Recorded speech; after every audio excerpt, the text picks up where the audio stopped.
Salaamullah daawadayaal waa barnaamij gaar ah oo aan ku baran doono degmo gobol dalkeena Soomaaliya. Haddaba barnaamijkan waxaan diiradda ku saari doonaa degmada Dinsoor. Barnaamijkan waxaa idiin soo diyaarisay anigoo ah Asmar Degan. Waxa aadna ka daawan doontaa channelkayga Asmar Degan. Haddii aan ku hormaro degmada Dinsoor, waxay ka mid tahay degmooyinka ugu caansan gobolka Bay.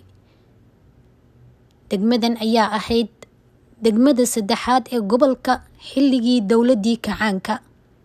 Juqraafi ahaan waxay ku taalaa dhinaca koonfur galbeed ee gobolka Bay, waxayna u jirtaa 150 kiiloomitir marka la maro jidka Qansax Dheere.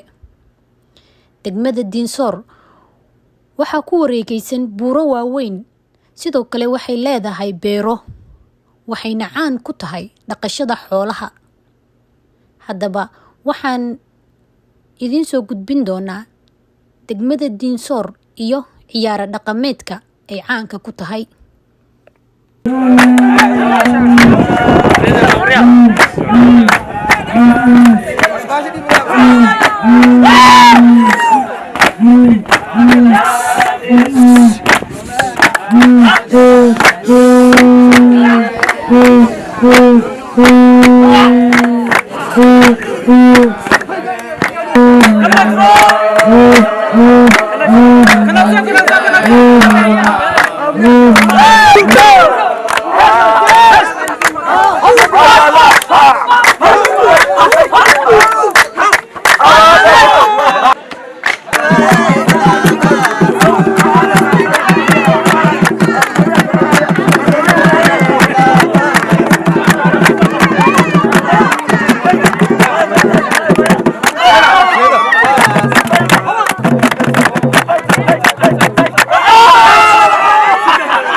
si